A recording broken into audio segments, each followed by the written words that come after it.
Things are crazy, and with everything changing, I thought, well, how can I best contribute to your guys' online studies and just kind of keep things moving. So hello to the James Monroe families out there. We miss you guys.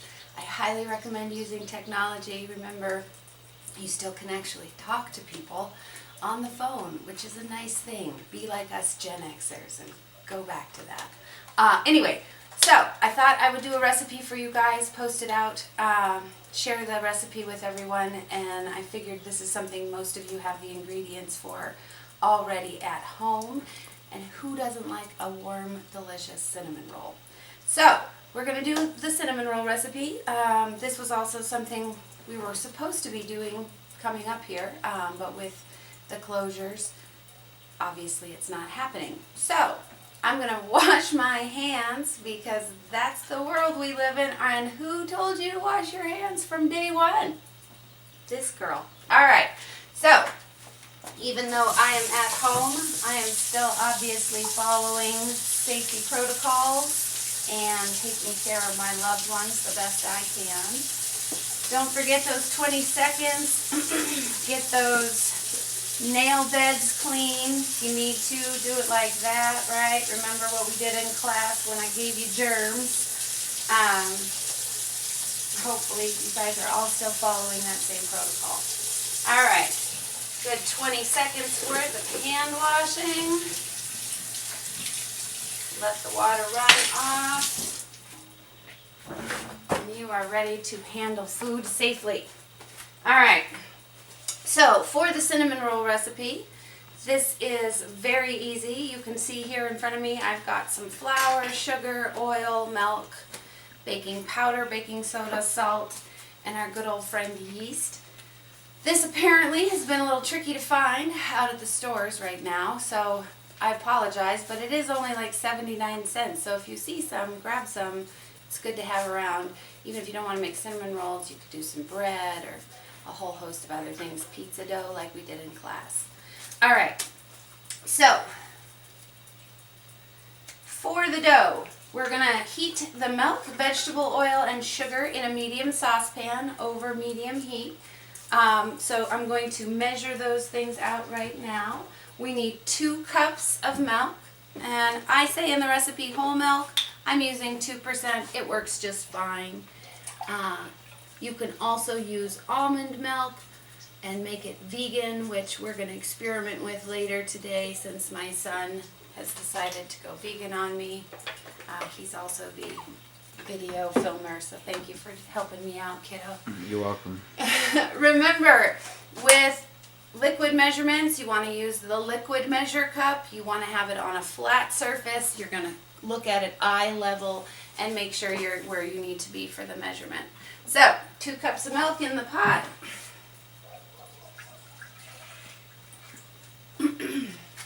I'm going to measure the oil in the same one just because it's going in the same place and it really doesn't much matter. 1/2 cup of oil, and I'm using vegetable. I'm sure avocado would probably work okay for this as well. All right, and then we need 1/2 cup of sugar.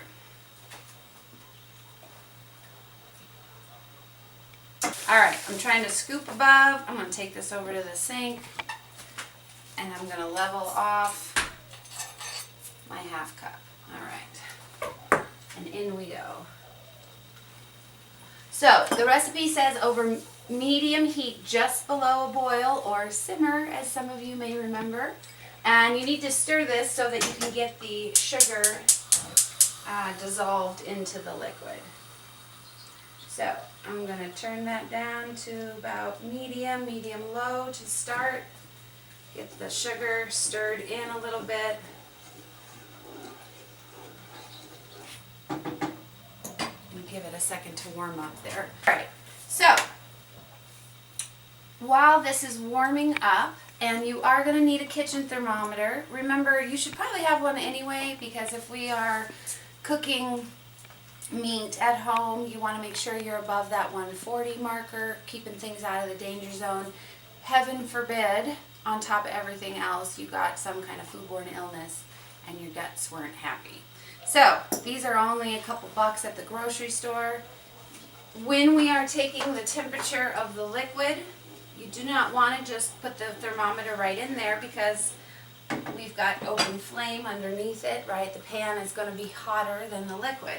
So you want to lift your pan up, tilt it on an angle, put the thermometer in, do not touch the bottom of the pan, have it about halfway so you're getting a fairly accurate reading, and give it a second. Mine right now looks like it's only at about 90 degrees. We want to get to 120, so I'm just going to give that a second here. Alright, when it is at 120, we're going to sprinkle the yeast on top of it. Remember, yeast needs a little bit of food to activate, and we're going to give our dough a good hour or two to rise in a warm place. I'll probably put mine in the window seat in my kitchen here, and then before we can roll it out. We want that gluten to start forming. We're going to knead it. And dough is fun. I always say that. I love working with dough. Alright, so we need to sift 4 cups of flour and then our other dry ingredients and put them all into a large mixing bowl. Remember, when you are measuring dry goods, you want to fill above the amount that you need. Get a nice heap on there, and then take the back of your butter knife or an offset spatula and scrape off and have a nice level measure. I'm going to just sift a cup at a time. I don't have my same cutting mats at home, but this is a flexible baking mat, so I figured it would be easy to remeasure using this mat. Working with what I got. I left way too much at work. I probably should have brought more equipment home, but didn't know what was going to go down. I don't think any of us really understood. Alright, there's 2. And remember, if a recipe says to sift, you need to sift. It's important. Sifting adds air. It changes the volume, the amount, and so when I remeasure, I'm going to have extra flour. And that's the whole point. We don't want a dense little hockey puck of a cinnamon roll. We want a nice, light, fluffy one. Alright. And 1 more cup.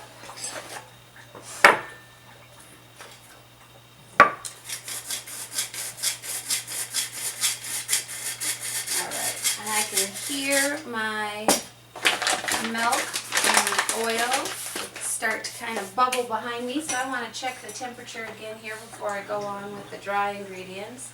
You do not want to boil your milk or it'll start to curdle, and that's just icky. You'll get chunks in your cinnamon roll dough that you're not trying to have. Alright, so I'm at an angle again, and yep, we are at the 120, so I'm going to turn the heat off. And I'm going to just throw this back in because it looked like it was still rising. Yeah, it got a little beyond the 120. So I'm going to set it on the cool burner. Give it just a minute here before I sprinkle the yeast on top. You don't want your liquid to be too hot because then you'll kill the yeast and it won't grow and make your dough rise the way you want it to. Alright. So I'm going to remeasure these 4 cups and put them in my large mixing bowl. Got 1.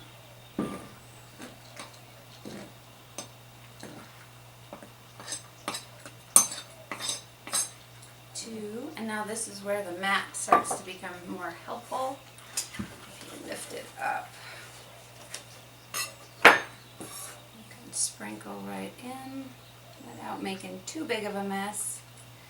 You're going to make somewhat of a mess because you're going to have to knead and roll stuff out, and that gets a little messy, but that's part of the fun of baking. So just make sure you clean well when you're done. Don't make your parents angry and leave a big mess in the kitchen. Alright, And our last cup. Whoop. And see all the extra here? This is what I'm talking about, why we sift. So in the recipe it says 4 cups plus a half a cup extra. You don't have to measure that half cup because you basically get it here after you've sifted and you remeasure. So measure out the 4 cups, sift them, and whatever's left over just set aside because you're going to need it later on when you're rolling out the dough. So we'll just let it cool off. All right. So in here is our 4 cups of flour. We need to add some baking powder, some baking soda, and some salt. I believe we need a half teaspoon of the 2 leavening agents. Remember, your baking powder has that lovely ledge here so that you can scrape and have a nice level half teaspoon. My poor teaspoon is chewed up on the end because it got stuck in the disposal. Sound familiar to anyone? All right. Half a teaspoon of baking soda. And then I'm going to do, oh, and I apologize here. For the baking powder it said heaping, so I'm going to just get a little sprinkle more there. Don't level that one off. And then for the half tablespoon of salt, that says heaping as well. So when you're looking at dry measurements, if it says heaping, that's above the amount, like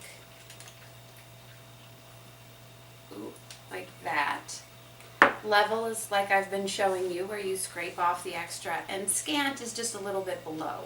So remember, there are 3 teaspoons in a tablespoon. If you don't have a half tablespoon measuring spoon, you're going to use a teaspoon and a half, because half of 3 is 1.5. Woohoo! A few moments later. Alright, so we've got all our dry ingredients here in the big mixing bowl. Our flour, our baking soda, baking powder, and salt. I checked my liquid and it is at 120 degrees, so I'm just going to open up the yeast package here and sprinkle it on top. I'm going to give it about a minute to activate and mix in with the warm ingredients here. In the recipe that I'm going to post, I wrote it specifically for being in class. So you're going to see things like stir until just combined, and then place it in a greased gallon-sized Ziploc bag. Make sure it has the period and your kitchen number on it.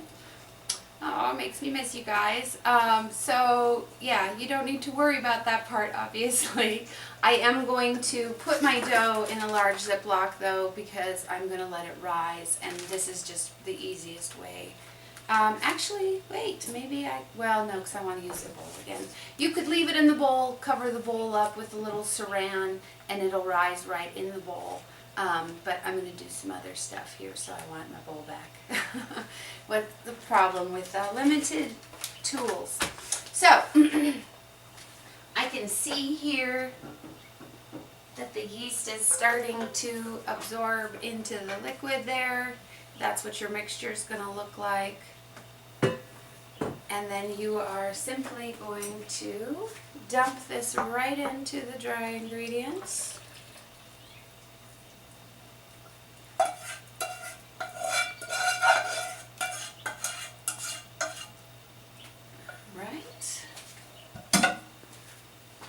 And like I just said, stir until just combined.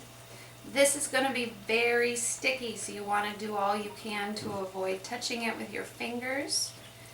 You're going to knead it a little bit later, and that's when you're going to use the extra flour so that it doesn't stick.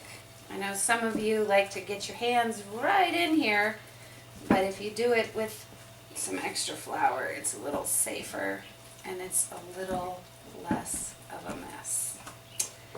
Alright, so I'm just getting all the ingredients nice and combined. It's starting to form a little bit of a ball here. And you can see that it's getting stretchy. That gluten is starting to form. Don't forget and I need to grab it to actually grease your bag with some oil. You want to be able to get it out after it has risen. Alright.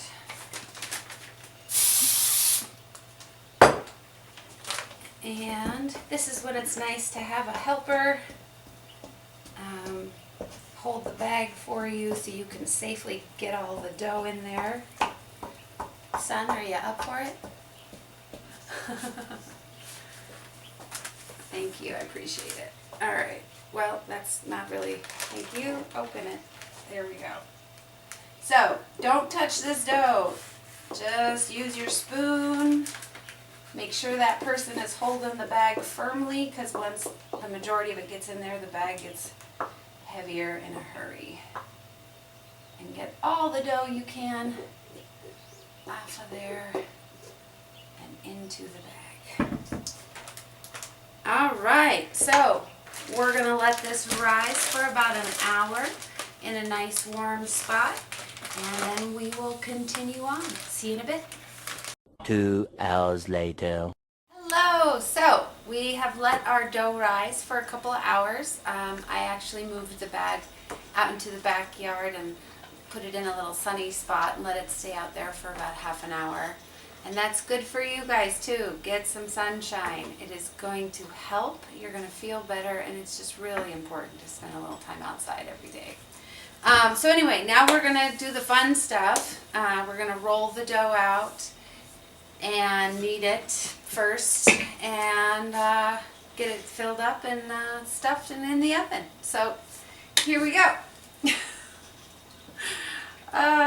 See, you know, students, I miss your giggles for sure. Not as much as you'd think, but I do miss them. But I've got a son here who gives me the same giggles, so it's just like being at work. Alright, so it says here to remove the dough from the bag and add the remaining ½ cup of flour. Stir thoroughly to combine. Use the dough right away.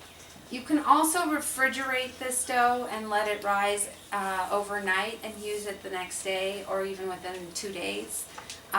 Just be sure that you're letting the extra air out of the bag, because sometimes if it gets too tight in the bag there, it will pop and explode on you, and that's a big mess in the refrigerator.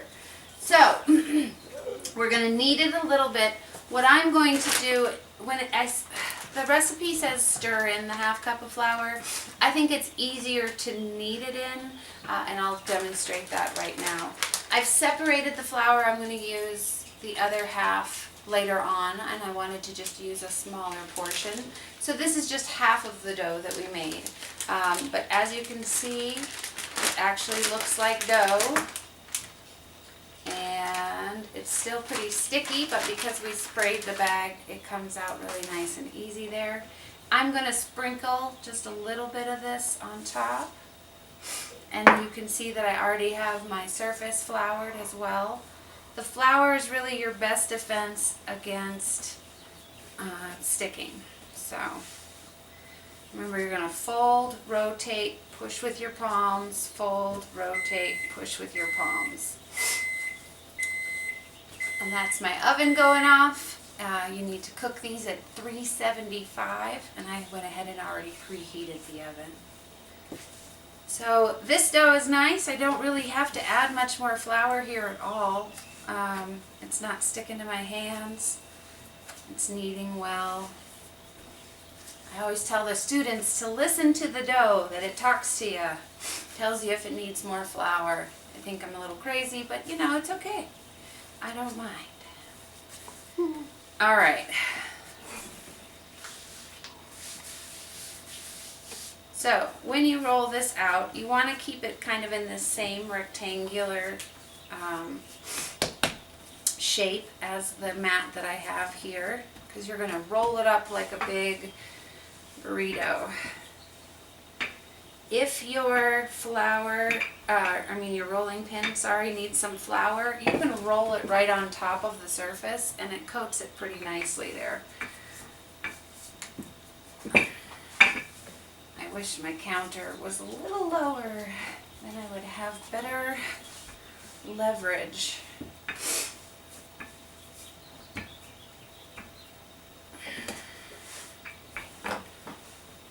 I also made some vegan dough that's in the bowl right here, that once I get this done, we're going to check that out and see how well that rolls out.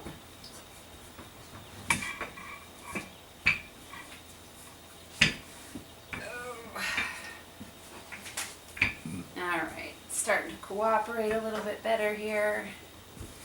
You can see I'm working it into that rectangular shape. And make sure that these surfaces are nice and sanitized before you put your ingredients on them. Alright, so as you can imagine, if you were to use all the dough that we made, this would be twice as big. You're going to have a big log of cinnamon rolls. So it just depends on how you want to do it. You're going to need to melt, since I'm only doing half the dough, you need to melt a 1/4 cup of butter. I went ahead and melted a full 1/2 cup because I'm going to use the other part in the vegan. Oh no, I'm not, because you need different butter. Never mind, I have vegan butter I'm going to melt. I'll just set it aside. Hey, I'm not trained in the vegan world quite yet. I'm working on it, son. Working on it. Doing my best for you. Alright, so you also need a cup of brown sugar. Remember to use the side of the bag when you're packing the sugar in.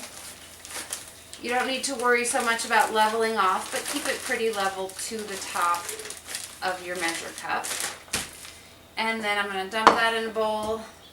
And I'm going to add a tablespoon of my favorite stuff, Pinsy's Vietnamese cinnamon. Except my tablespoon doesn't fit in here, so I'm going to do...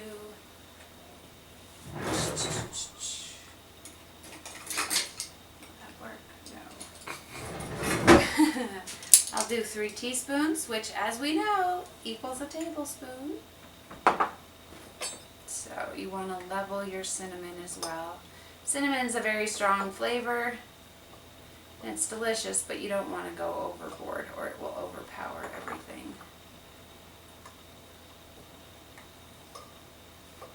Alright, spilled a little there, but what are you going to do? And then just get that mixed up together. That's going to go inside here.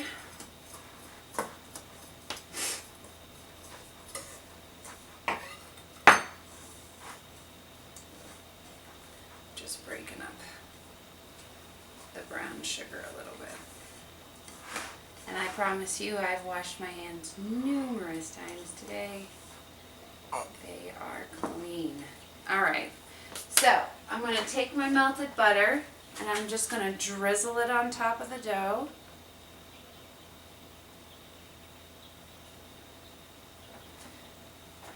You don't want to go too crazy with the butter, because then it will start to make little holes in your dough if it gets too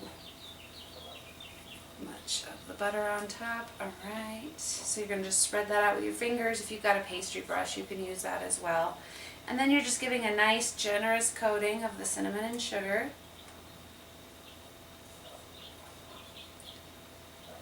Get that in there. Break up those brown sugar clumps if you get them.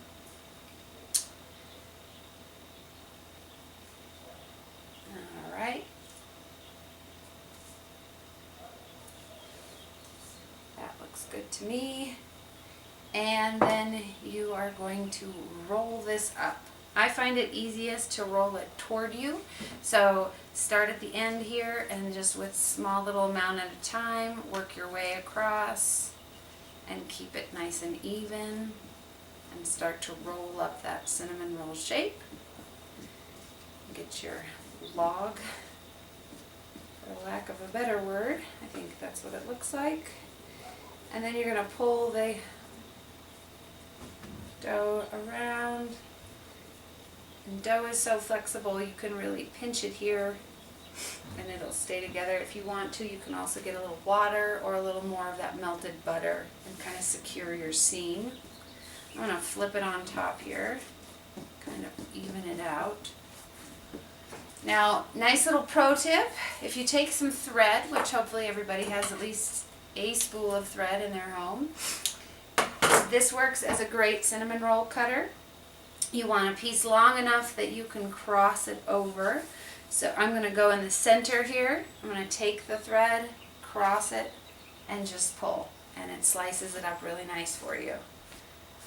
And then you can take each one and just go in the middle, and that'll keep your shapes even.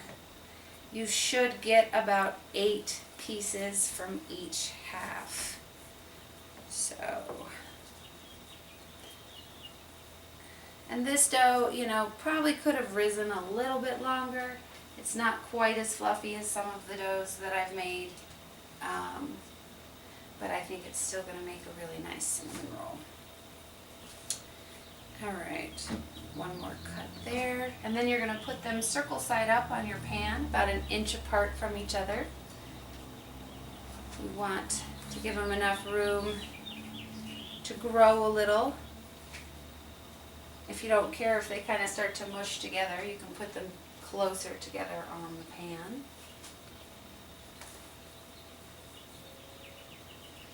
Ooh, we're going to have a lot of cinnamon rolls with 2 batches of dough. Might have to start delivering some to some people. Alright. And then they're ready to go into the oven. These are going to bake for about 15 minutes. You want to keep an eye on them toward the end of that time. I would check them around, 13, 14 minutes. You want a nice golden brown, but it doesn't need to be too dark. Otherwise, they will be definitely harder when they cool off completely. So leaving them a little bit of a light golden works out well if you want a nice tender cinnamon roll. So I'll put these in the oven and we'll see you in about 15 minutes. I just wanted to take a quick second and show you what a full batch of dough would look like if you had rolled out the entire thing at once. So this again is that vegan dough that we're experimenting with. This is about the size that you're going to need to do if you're doing the entire dough at once. So just wanted you guys to get a good visual there of what that looks like. I'm going to fill this up and we'll see what we see. So thanks for sticking with us so far. I hope you guys have had some fun watching, and I hope it inspires you to try this at home. If you like what you see, let me know and I'll make some more videos for you guys. I'm happy to do it. I got all kinds of things here I can cook. So send me some requests. I miss you. Send me an email. I'd love to know how everybody's doing. So anyway, you can see here we've got some beautifully baked cinnamon rolls on a plate in front of us, cooling off. It was about 15, maybe 16 minutes in the oven. Keep an eye on them, it just depends on how soft you want the dough to be. Some people like really chewy, ooey gooey cinnamon rolls, and other people like them a little bit more cooked. So it's up to you. So the last thing we have to do here is make the glaze to put on top and then enjoy. We may hear a beep in the middle of all this. I've got the vegan ones in the oven baking up. We're going to see how those turn out as well. So for the glaze, it's very easy. It is 2 cups of powdered sugar, aka confectioner sugar. If you got a pink bag or a blue bag, either one will work. So 1 cup and 2 cups.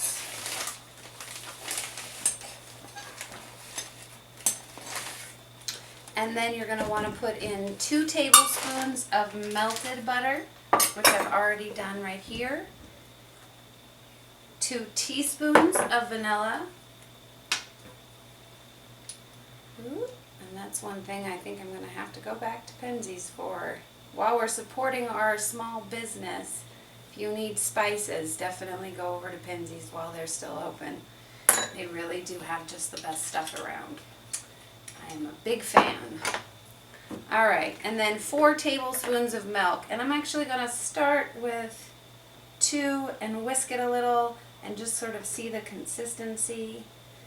Sometimes the number here needs to be adjusted depending on how thick of a glaze you want. So, whoop, don't do what I do and shoot out the powdered sugar. Stuff likes to fly away on you. Yeah, we're definitely going to want a little bit more milk here. So I will add those other 2 tablespoons. If you want to use your hand mixer for this, you can as well. But I find the whisk for this works fine. Alright, so that's what our glaze looks like, right? We've got a nice consistency. And keep in mind, you don't want it too runny because it'll just run right off the cinnamon roll.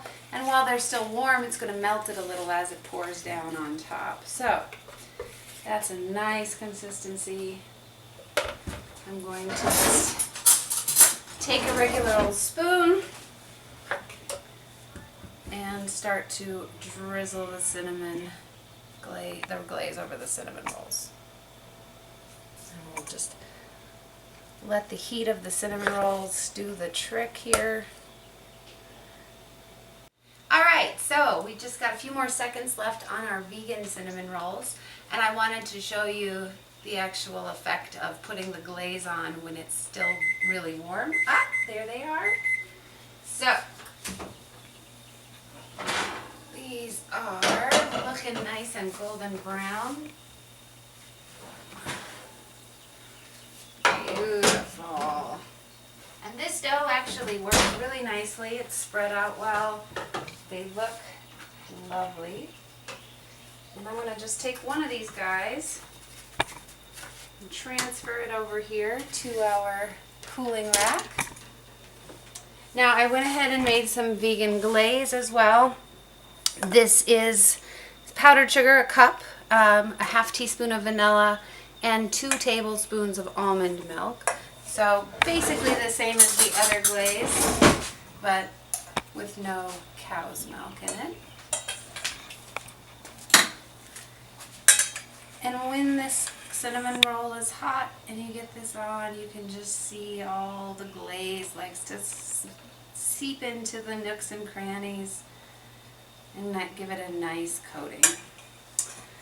I'm going to grab one more cinnamon roll because I want to try one of these vegan ones as well. You got to try what you make, guys, or you don't know if it tastes good. And I'm going to take a little bit of the regular glaze for this one. And again, while it's nice and warm, get that smeared in there. Let it seep into the cracks. Seep into the cracks. Sorry. So, cinnamon rolls. I hope you guys get a chance to make these at home. And now all you got to do is taste them. Joy! Try to get my kiddo in here. Charlie, come try a vegan one. Daughter of mine! Just take it. You're going to be fancy. Proper with a knife and fork. I feel fancy when I use a fork and knife. I feel fancy. Okay, I'm going to get your sister. Daughter! Take a bite.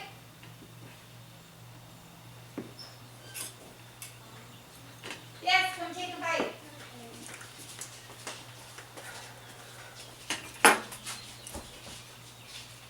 How did I do? Yeah? Want to try a vegan one? Sure. This is the regular glaze. Go ahead, just take a bite. Are you going to be fancy like your brother and use a fork and knife? Oh, that sounds like vegan. It is. Okay. What do you think? So, stay safe. Wash your hands. Take care of each other. Love each other. Have fun as a family. Go outside. Enjoy the day. And I will see you later. Take care.